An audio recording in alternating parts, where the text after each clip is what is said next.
নমস্কার। গল্পের ঝুলিতে সকল শ্রোতা বন্ধুদের স্বাগত জানাই। আজ আপনাদের জন্য গল্পের ঝুলিতে রয়েছে মানিক বন্দ্যোপাধ্যায়ের লেখা জুয়ারির বউ। গল্পটি ভালো লাগলে একটা লাইক এবং কমেন্ট করে জানানোর অনুরোধ রইল।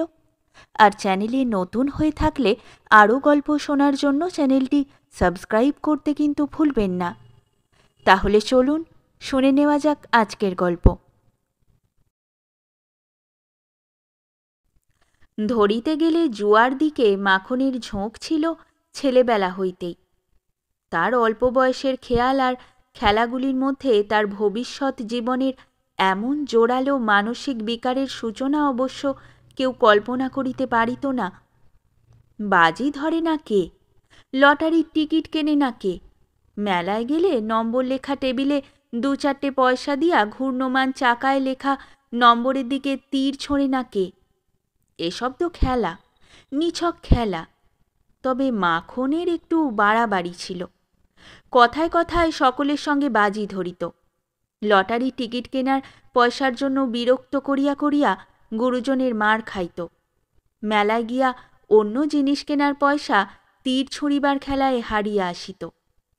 এই তুচ্ছ ছেলে মানুষের পাগলামি যে একদিন একটা মারাত্মক নেশায় দাঁড়াইয়া যাইবে, এ কথা কারো মনে আসে নাই।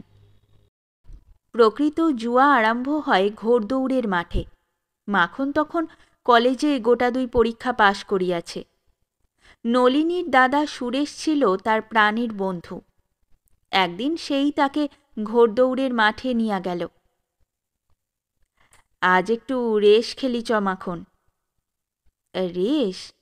আমার কাছে মোটে 10টা টাকা আছে। আরে আবার কত চাই? লাগে তো আমি দেবক্ষণ, আয়। 7 টাকা জিতিয়া দুজনের সেদিন কি ফুর্তি! সাহেবী হোটেলে 7 গুণ দাম দিয়া চিংড়ি মাছের মাথা আর মুরগির ঠ্যাং গিলিয়া বায়োস্কোপ দেখিয়া সুরেশ বাড়ি গেল আর মাখন ফিরিল তার মেশে। তারপর আর 2-1 রেস খেলিতে গিয়া কয়েকটি টাকা হারিয়াই সুরেশ যদি বা বিরক্ত হইয়া মাঠে যাওয়া একরকম বন্ধ করিয়া দিল, একটা দিন যাইতে না পারিলে মাখনের মন করিতে লাগিল কেমন কেমন। সুরেশের কাছে প্রায়ই সে টাকা ধার করিতে লাগিল। আর একটা পরীক্ষা কোনো রকমে পাশ করিবার পর একদিন হিসাব করিয়া দেখা গেল সুরেশের কাছে মাখন অনেক টাকা ধারে। বন্ধুকে টাকা ধার দিতে দিতে সুরেশের নামে পোস্ট অফিসে জমা টাকাগুলি প্রায় শেষ হইয়া আসিয়াছে। এবার বাড়ি গিয়ে তোর টাকা এনে দেব। ছেলেকে একেবারে এতগুলি টাকা দেওয়া মাখনের বাবার পক্ষে সহজ ব্যাপার ছিল না। তবু 3-3টে পরীক্ষা পাশ করা ছেলে চাকরির চেষ্টা করার আগে একজন বন্ধুর সঙ্গে ব্যবসা আরম্ভ করিয়া দেখিতে চায়। সুযোগ না পাইলে ভয়ানক কিছু করিয়া বসিবার মতো প্রচণ্ড আগ্রহের সঙ্গে দেখিতে চায়। টাকাটা তাকে না দিলেই বা চলে কেমন করিয়া? বন্ধুকে দেওয়ার জন্য টাকাগুলি সঙ্গে নিয়া মাখন কলিকাতায় পৌঁছিল শনিবার সকাল 10টার সময়। সমস্ত পথ সে ভাবিতে ভাবিতে আসিয়াছে, এতদিন অল্প টাকা নিয়া খেলার জন্য সে হারিয়াছে। বেশি টাকা নিয়া খেলিলে জিতিবার সম্ভাবনা বেশি। বন্ধুর সমস্ত ঋণ একেবারে শোধ করার কি দরকার আছে? আর যদি কিছু বেশি টাকা টাইগার জাম্পের উপর ধরে, টাইগার জাম্প আজ নিশ্চয়ই জিতিবে। ঘোড়াটা ফেভারিট হইলেও 3 গুণ নিশ্চয়ই পাওয়া যাইবে। সুরেশকে দিয়া দেওয়ার আগে টাকাটা খাটাইয়া কিছু লাভ করিয়া নিলে দোষ কি আছে? সব টাকা নয়, অর্ধেক। হারুক বা জিতুক, অর্ধেক টাকা সে স্পর্শ করিবে না, ঋণ পরিশোধের জন্য থাকিবে।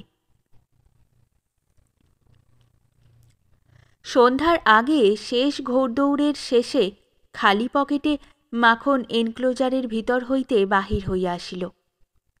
পরদিন অনেক বেলায় সে ম্লান মুখে সুরেশদের বাড়ি গেল। দরজা খুলিয়া দিল নলিনী। আগে হাসি মুখে অভ্যর্থনা করিত, আজ কিন্তু মুখখানা তার বড়ই গম্ভীর দেখাইতে লাগিল। ছাতে চুল শুকোচ্ছিলাম, আপনাকে আসতে দেখে নেমে এলাম। নলিনীর হাসির অভাবটা পূরণ করার জন্য মাখন নিজেই একটু হাসিবার চেষ্টা করিয়া বলিল, বেশ করেছ। সুরেশ কই? দাদা আসছে। টাকা এনেছেন দাদার? মাখন থতমত খাইয়া বলিল, টাকা? ও টাকা, তুমি জানলে কি করে টাকার কথা? আমি কেন, সবাই জানে। বাবা রেগে আগুন হয়ে আছে। আনেননি তো? তা আনবেন কেন? গম্ভীর মুখ অন্ধকার করিয়া নলিনী ভিতরে চলিয়া গেল। সুরেশ আসিলে টাকার কথাটা উঠিল বড়ই খাপছাড়া ভাবে। মাখন বলিল, তোর টাকাটা দিতে পারবো না সুরেশ। এক কাজ কর, ওই টাকাটা আমায় পণ দে, আমি নলিনীকে বিয়ে করব। কথা ছিল কথাটা গোপন থাকিবে, কিন্তু শেষ পর্যন্ত তা থাকিল না। বিনা পণে বন্ধুর বোনকে বিবাহ করার জন্য মনে মনে বাড়ির সকলেই একটু চটিয়াছিল। নলিনী তেমন রূপসীও নয়। কথাটার সমালোচনা হইত নানাভাবে, একটু কটুভাবেই। নলিনী যে কি করিয়া মাখনকে ভুলাইল ভাবিয়া সকলে অবাক হইয়া যাইত। আজকালকার মেয়ে ফন্দিবাজ বাপের মেয়ে, ওদের পক্ষে সবই হয়তো সম্ভব। আচ্ছা, পয়সা কড়ি যখন দিল না, গয়না কিছু বেশি দেওয়া কি উচিত ছিল না নলিনীর বাপের? শুনিতে শুনিতে একদিন রাগেই নলিনী দিশেহারা হইয়া গেল। বড় গুরুজন কেউ মন্তব্য করিলে রাগে দিশেহারা হইয়াও হয়তো সে চুপ করিয়াই থাকিত, কিন্তু সেদিন মন্তব্যটা করিয়াছিল ননদ বিধু। তার সঙ্গে ইতিমধ্যে কতকটা ভাব হইয়া যাওয়ায় সে বলিয়া ফেলিল, পণ দেওয়া হয়নি মানে? পণ তো ওকে আগেই দেওয়া হয়েছে। তারপর সব জানাজানি হইয়া গেল। প্রথমটা কেউ বিশ্বাস করিতেই চায় না, কিন্তু সত্য কথায় বিশ্বাস না করিয়া উপায় কি? মাখনকে জিজ্ঞাসা করায় সেও স্বীকার করিয়া ফেলিল। রাত্রে মাখন বলিল, টাকার ব্যাপারটা বলতে না তোমায় বারণ করেছিলাম, বললে কেন? নলিনী বলিল, ব্যবসার নাম করে দাদাকে দেবার জন্য টাকা নিয়ে গিয়েছিলে, আমায় বলনি কেন? আমার রাগ হয় না বুঝি? রাগ হলে তুমি বুঝি 10 জনের কাছে আমার বদনাম করে শোধ তুলবে? তুমি তো কম শয়তান নও। বিশ্রী একটা কলহ হইয়া গেল। কথা বন্ধ রহিল 3 দিন। আবার কথা আরম্ভ হওয়ার 10 মিনিটের মধ্যে নলিনী জিজ্ঞাসা করিল, আচ্ছা, অতগুলো টাকা কি করলে? দাদার কাছ থেকে নিয়েছ, বাবার কাছ থেকে নিয়েছ, টাকা তো কম নয়। প্রথমেই কৈফিয়তটা ভালো করিয়া নলিনীর মাথায় ঢুকিল না। চুপি চুপি কার সঙ্গে মাখন ব্যবসা করিতেছিল, সব টাকা লোকসান গিয়াছে। তারপর সে টের পাইল মাখন মিথ্যা বলিতেছে। মনটা তার খারাপ হইয়া গেল। স্বামীর মন তো তার ছোট নয়, টাকা পয়সার ব্যাপারে সে বরং অতি মাত্রায় উদার। টাকা পয়সার ব্যাপারেই তার কেন মিথ্যা বলার প্রয়োজন হইল? বাপ আর শ্বশুরের চেষ্টায় মাখনের একটা চাকরি জুটিয়া গেল ভালোই। বছর 5 মধ্যে বেতন বাড়িয়া দাঁড়াইয়া গেল প্রায় 300 টাকায়। এতদিনে নলিনীর একটি ছেলে আর একটি মেয়ে হইয়াছে, এবং কতকটা স্বামীর চাকরির জন্যই অতি দ্রুত প্রমোশন পাইয়া পাইয়া স্বামীর সংসারে প্রায় গিন্নির পদ পাইয়াছে। সংসারে বিশেষ অশান্তি নাই, রোগ শোক নাই, অনটন নাই। নলিনীর মনেও জোরালো দুঃখ কিছু নাই। কেবল সেই যে 3 দিন কথা বন্ধ থাকার পর মাখনের মিথ্যা বলার জন্য মনটা তার খারাপ হইয়া গিয়াছিল, মৃদু আশঙ্কার মতো একটা স্থায়ী অস্বস্তির মধ্যে সেই মন খারাপ হওয়ারই কেমন যেন একটা অদ্ভুত খাপছাড়া জের চলিতেছে। কোনো পাপ করে নাই নলিনী, তবু ভয়ে রূপান্তরিত পুরানো পাপের মতোই কি যেন একটা দুর্বোধ্য ভার সবসময়ই তার মনকে বহন করিতে হইতেছে। মাখনের জুয়ার নেশা কাটিয়া যায় নাই। ভালোবাসার নেশার মতোই প্রথম বয়সের উদ্দাম উচ্ছৃঙ্খলতা আর অসহ্য অধীরতার যুগটা পার হইয়া ধীর স্থির হিসাব করা নেশায় দাঁড়াইয়া গিয়াছে। পাকা প্রেমিকের অভ্যস্ত প্রেম করার মতো তার জুয়া খেলাটাও দাঁড়াইয়া গিয়াছে নিয়মিত।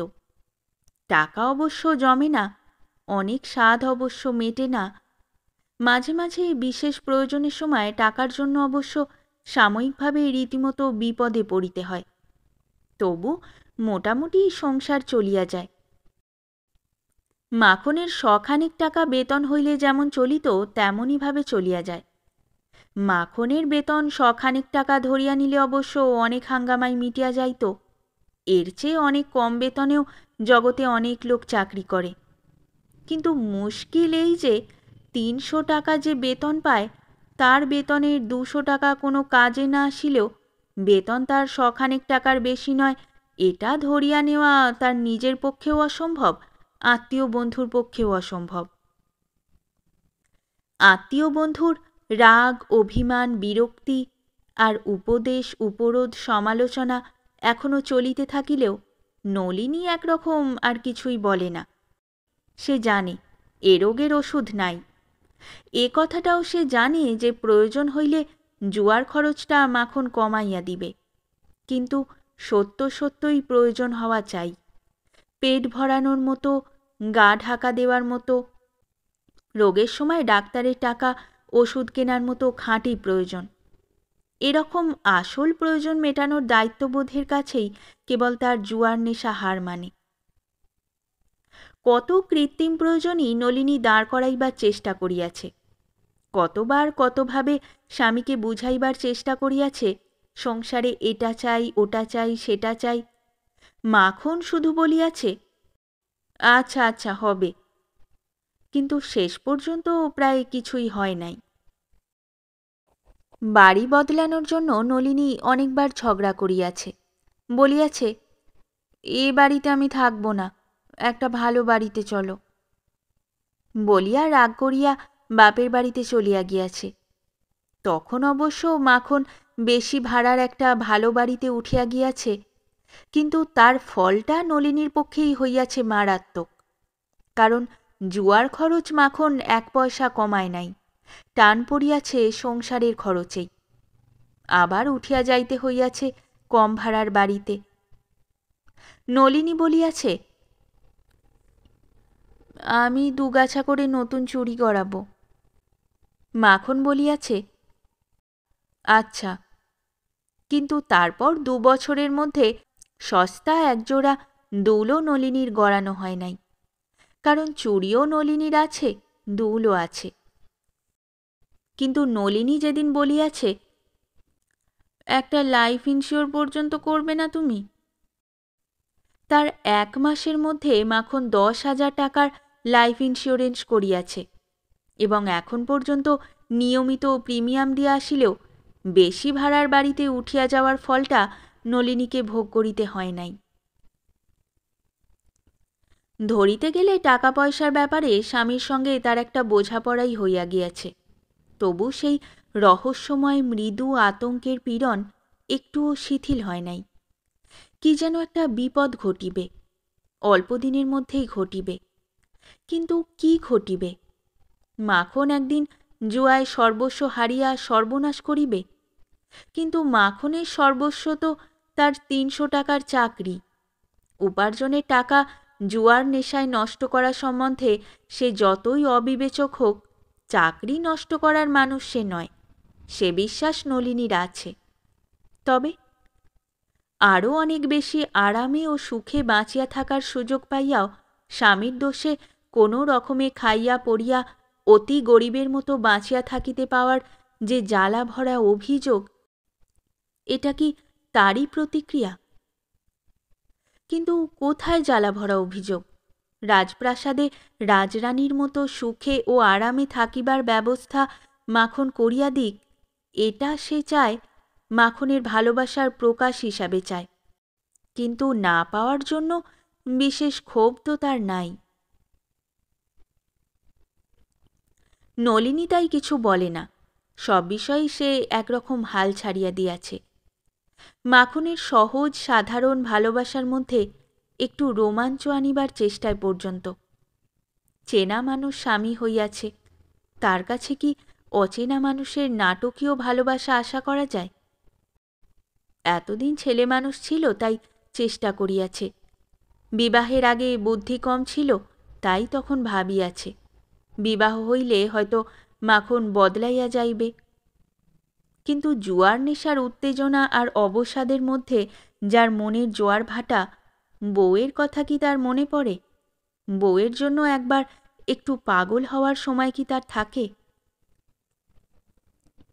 ভাবিতে ভাবিতে নলিনীর সাধারণ ছোট ছোট চোখ দুটিতে অস্পষ্ট স্বপ্নের স্পষ্ট ছায়া এমন অদ্ভুত ভাবালুতার আবরণে ঘনাইয়া আসে যে জগতের সব ডাগর ডাগর চোখগুলিতেও তা সম্ভব মনে হয় না।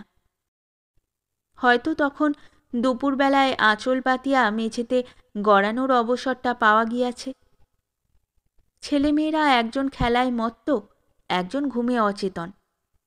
চোখ বুজিলে কষ্ট বাড়িয়া যায়। নলিনী তাই চোখ মেলিয়া স্বপ্ন দেখে, তার কুমারী জীবনের স্বপ্ন। আত্মহারা আবেগের সঙ্গে তাকে ভালোবাসিলে মাখন কি করিত, সম্ভব অসম্ভব কত কথাই নলিনী ভাবে। তারপর অল্প অল্প অস্বস্তির মধ্যে মৃদু ভয়ের পীড়নে স্বপ্ন শেষ হইয়া চোখ দুটি তার বড় সাধারণ দেখাইতে থাকে। দুটি সন্তান যার, তার কেন আর এসব স্বপ্ন দেখা? আর কি এ স্বপ্ন সফল হয়? যদি বা হয়, কোনো এক আশ্চর্য উপায়ে আংশিকভাবে সফল হয়। দুদিন পরে সেটুকু সম্ভাবনাও আর থাকিবে না। আবার ছেলে বা মেয়ে কোলে আসবে নলিনীর, তারপর সব শেষ। উদাসীন মাখনের মধ্যে প্রেমের উদ্দীপনা জাগানোর কথা ভাবিতে তার নিজেরই কি লজ্জা করিবে না? কি দিয়াই বা সে উদ্দীপনা জাগাইবে? এখনও কেউ জানে না, দুদিন পরেই জানিবে। মাখন হয়তো খুশি হইয়া আদর যত্ন বাড়াইয়া দিবে, বলিবে একটু দুধ খেও, এ সময় দুধ টুধ খেতে হয়। কিন্তু তারপর আরও শ্রান্ত হইয়া পড়িবে মাখন, আরও ঝিমাইয়া পড়িবে। মাথা কপাল খুঁড়িয়া মরিয়া গেলেও আর নলিনী তাকে জাগাইয়া তুলিতে পারিবে না। নলিনীর ভ্রু কুঁচকাইয়া যায়, সংকুচিত চোখ দুটিতে মরণের চেয়ে গভীর আতঙ্কের ছাপ পড়ে। শীতের দুপুরে কপালে বিন্দু বিন্দু ঘাম দেখা যায়। কোনো কি উপায় নাই? যে কোনো একটা উপায়। ব্যর্থ হইলে যদি সর্বনাশ হওয়ার সম্ভাবনাও থাকে, তবু সার্থকতার যেটুকু সম্ভাবনা থাকিবে তারই লোভে সে একবার চেষ্টা করিয়া দেখিত। কিন্তু সেরকম উপায় বা কোথায়, যাতে সমস্ত শেষ হইয়া যায়, নয় মাখনের ভালোবাসা মেলে? ঠিক সেই সময় দুরু দুরু বুকে গভীর আগ্রহের সঙ্গে মাঠে রেলিং ঘেঁষিয়া 11টি ঘোড়ার মধ্যে একটির অগ্রগতি লক্ষ্য করিতে করিতে মাখন ভাবিতেছিল, এবারও না জিতিলে বিপদে পড়িবে বটে, কিন্তু যদি যেতে। সন্ধ্যার পর ঘোড়দৌড়ের মাঠ হইতে বন্ধু অবনীর সঙ্গে শ্রান্ত ক্লান্ত মাখন ফিরিয়া আসে। সুরেশের মতো অবনী এখন তার অন্তরঙ্গ বন্ধু। মানুষটা সে একটু বেঁটে, রোগা, লাজুক আর ভীরু। কথার জবাবে পারিলে কথা বলার বদলে মৃদু একটু হাসিয়াই কাজ সারে। কখনো কেউ তাকে উত্তেজিত হইতে দেখিয়াছে কিনা সন্দেহ। ঘোড়া ছুটিবার সময় মাখন যখন আগ্রহে উত্তেজনায় বাহাতের বুড়ো আঙুলটা কামড়াইতে থাকে, অবনী নির্বিকারভাবে বিড়ি টানিয়া যায়। জিতিলে মাখন হুররে বলিয়া প্রচণ্ড একটা চিৎকার করিয়া লাফাইয়া ওঠে, হারিলে ঝিমাইয়া পড়ে। অবনী জিতিলেও মৃদু একটু হাসে, হারিলেও হাসে। নলিনীর সাজ পোশাক দেখিয়া দুজনেই একটু অবাক হইয়া যায়। ফ্যাশন করিয়া শাড়ি পরিয়াছে, রঙিন ব্লাউজ গায়ে দিয়াছে, শুধু ঘষা মাজায় খুশি না হইয়া গালে বোধহয় একটু রঙের আর চোখে একটু কাজলের ছোঁয়াচ দিয়াছে। মাখন বলে, কোথায় যাবে? নলিনী একগাল হাসিয়া বলে, কোথায় আবার যাব? সেজেছ যে? সেজেছি? কি জ্বালা, কোথাও না গেলে বাড়িতে বুঝি ভূত সেজে থাকতে হবে? তারপর অবনীর কাছে গিয়া বলে, সইকে বুঝি তালা বন্ধ করে রাখেন? আসে না কেন?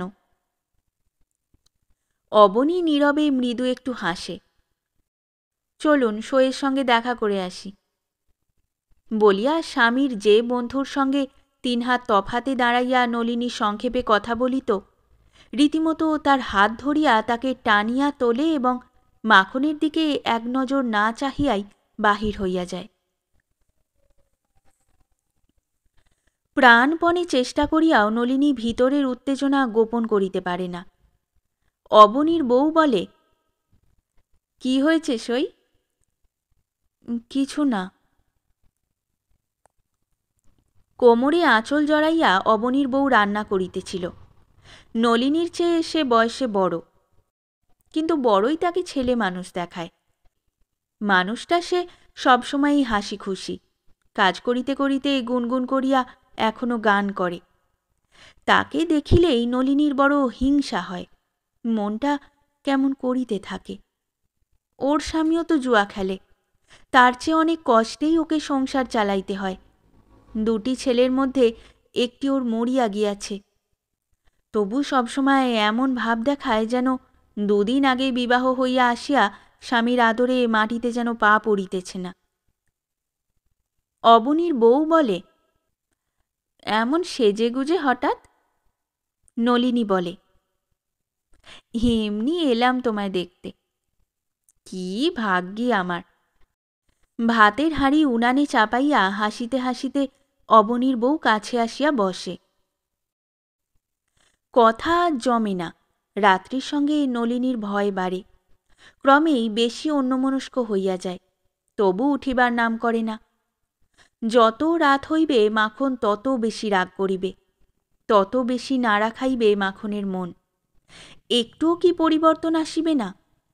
রাগটা যখন পড়িয়া যাইবে তখন। রান্না শেষ হয়, অবনীর খাওয়া হইয়া যায়। তখনও নলিনীকে বসিয়া থাকিতে দেখিয়া অবনীর বউ অস্বস্তি বোধ করিতে থাকে। হাসি খুশি ভাব মিলাইয়া গিয়া তারও মুখে যেন ভয়ের ছাপ পড়ে। আমায় কিছু বলবে সই? নলিনী মাথা নাড়িয়া বলে, কি বলবো? না না, কিছু বলবো না। তোমায় নিতে আসছে না যে? কে জানে, ওর কথা বাদ দাও। খানিক পরে অবনীর বউ বলে, ওই তবে তোমায় দিয়ে আসুক, আর রাত করে কাজ নেই। পুঁই চচ্চড়ি রেঁধেছি, মুখে দিয়ে যাবে সই? হোক আরেকটু রাত, মাখনের রাগ আরেকটু বাড়িবে। আরম্ভ যখন করিয়াছে শেষ না দেখিয়া ছাড়িবে না। মরিয়া হইয়া নলিনী সখীর রান্না পুঁই চচ্চড়ি মুখে দেবার জন্য সখীর সঙ্গে এক থালায় খাইতে বসে। দুজনে বেশ পেট ভরিয়া খায়। সকালের জন্য পান্তা না রাখাতেই ভাতে কম পড়ে না। আর ডাল ভাজা মাছ তরকারি যতটুকুই থাক, ভাগাভাগি করিয়া খাওয়ার সময় তো মেয়েদের কখনো কম পড়েই না। খাওয়ার পরে পান মুখে দিয়া অবনীর বউ স্বামীকে ডাকিয়া বলে, ওগো শুনছ, একটু বেরিয়ে এসো ঘর থেকে, সইকে বাড়ি পৌঁছে দিয়ে এসো। বাবা, 11টা বাজে। নলিনীর বুক কাঁপিয়া ওঠে। যেভাবে বাহির হইয়া আসিয়াছে, এত রাত্রে আবার অবনীর সঙ্গে একা ফিরিতে দেখিলে কি রাগটাই না জানি মাখন করিবে। করুক রাগ, রাগাইবার জন্যই তো সাজিয়া গুজিয়া এভাবে সে বাহির হইয়াছে। এখন সেজন্য ভয় পাইলে চলিবে কেন? নিজেকে নলিনী অনেক বোঝায়, কিন্তু বুকের ঢিপঢিপানি কিছুতেই কমে না। 2 বন্ধুর বাড়ি বেশি দূরে নয়, রিকশায় মিনিট 10 লাগে। অবনীর বাড়ির কাছেই গলির মোড়ে রিকশা পাওয়া যায়। অবনী 2টি রিকশা ভাড়া করিতেছিল। নলিনী বারণ করিল, মিছিমিছি কেন বেশি পয়সা দেবেন, একটাতেই হবে। না না, দুটোই নি। নলিনীর গলার আওয়াজ বন্ধ হইয়া আসিতেছিল। এসব খাপ ছাড়া উত্তেজনা কি তার সহ্য হয়? তবু মরিয়া হইয়া সে বলিল, আসুন না, একটাতে বসে গল্প করতে করতে যাওয়া যাবে। গল্প কিছুই হয় না। সমস্ত পথ দুজনেই যতটা সম্ভব পাশের দিকে হেলিয়া চুপচাপ বসিয়া থাকে। বাড়ির দরজার সামনে রিকশা থামা মাত্র নলিনী তড়াক করিয়া নামিয়া যায়। অবনীকে বলে, ওকে ডেকে দিয়ে আপনি এই রিকশাটা নিয়ে ফিরে যান। দরজা খুলিয়া দিতে আসিয়া মাখন দেখিতে পাইবে এত রাত্রে বউ তার এক রিকশায় অবনীর সঙ্গে পাশাপাশি বসিয়া বাড়ি ফিরিয়াছে। নলিনীর এই আশা বা আশঙ্কা পূর্ণ হইল না। দরজা খুলিয়া দিল চাকর। ঘরে গিয়া নলিনী দেখে কি, মেয়েটাকে কোলে নিয়া আনাড়ির মতো থাপড়াইয়া থাপড়াইয়া মাখন তাকে ঘুম পাড়ানোর চেষ্টা করিতেছে। বউয়ের সাড়া পাইয়া মাখন ক্ষুণ্ণ কণ্ঠে বলিল, কি আশ্চর্য বিবেচনা তোমার! দুজনকে ফেলে রেখে এত রাত পর্যন্ত বাইরে কাটিয়ে এলে। খুকিকে তো অন্তত নিয়ে যেতে পারতে সঙ্গে। মেয়েকে নামাইয়া দিয়া মাখন নিজের বিছানায় উঠিয়া শ্রান্তভাবেই চোখ বুজিয়া শুইয়া পড়িল। খুব যে রাগ করিয়াছে তার কোনো লক্ষণ দেখা গেল না। তুমি কাউকে পাঠালে না কেন? অবনীবাবুর সঙ্গে কথা কইতে কইতে। কাকে পাঠাবো? শম্ভু এতক্ষণ খুকিকে রাখছিল। 2 মিনিট আগে দরজা খুলিতে যাওয়ার সময় শম্ভু তবে মেয়েকে মাখনের কোলে দিয়া গিয়াছিল। সন্ধ্যা হইতে মাখনকে মেয়ে রাখিতে হয় নাই। নলিনী জিজ্ঞাসা করিল না, মাখন নিজে কেন তাকে আনিতে যায় নাই। আর জিজ্ঞাসা করিয়া কি হইবে? নিজের চোখে বউ আর বন্ধুকে জড়াজড়ি করিতে দেখিলেও বোধ হয় তার রাগ হইবে না। এমন বদমেজাজি মানুষ 1 গ্লাস জল দিতে দেরি হওয়ায় আজ সকালেই শম্ভুকে মারিতে উঠিয়াছিল। শুধু বউকে তার এত অনুগ্রহ কেন? একদিন কি সে রাগের মাথায় বউয়ের গালে একটা চর বসাইয়া দিতে পারে না, যাতে খানিক পরে ভালোবাসার জন্য না হোক অন্তত অনুতাপের জন্যও অনেকগুলি চুমু দিয়া চরের দাগটা মুছিবার চেষ্টা করা চলে? বাহিরটা একবার তদারক করিয়া আসিয়া নলিনী ঘুমন্ত মেয়ের পাশে শুইয়া পড়ে। মাখন বলে, খেলে না? নলিনী বলে, ওদের বাড়ি থেকে খেয়ে এসেছি। খানিকক্ষণ চুপচাপ কাটিয়া যায়। তারপর মাখন যেন ভয়ে ভয়েই আস্তে আস্তে বলে, আজ অনেকগুলি টাকা জিতেছি। নলিনী সাড়া দেয় না। প্রায় 700। নলিনী তবু সাড়া দেয় না। তোমায় একটা গয়না গড়িয়ে দেব, যা চাও। নলিনী চুপ করিয়া থাকে। নিঃশব্দে কাঁদিতে কাঁদিতে ভাবে, কে শুনতে চায় তুমি হেরেছ কি জিতেছ? কে চায় তোমার গয়না? একবার কাছে ডাকতে পারো না আমায়? অনেকক্ষণ অপেক্ষা করিয়া মাখন বলে, রাগ করেছ? না না, ঘুমোও, আর জ্বালাতন করব না। শেষ হলো আমাদের আজকের গল্প। গল্প পাঠে এবং বিভিন্ন চরিত্রে আমি তৃষিতা। গল্পটি ভালো লাগলে লাইক এবং শেয়ার করে দেবেন। আর চ্যানেলে নতুন হয়ে থাকলে আরও গল্প শোনার জন্য চ্যানেলটি সাবস্ক্রাইব করতে কিন্তু ভুলবেন না। খুব তাড়াতাড়ি নতুন একটি গল্প নিয়ে ফিরে আসব। সকলে ভালো থাকুন, শুনতে থাকুন গল্পের ঝুলি।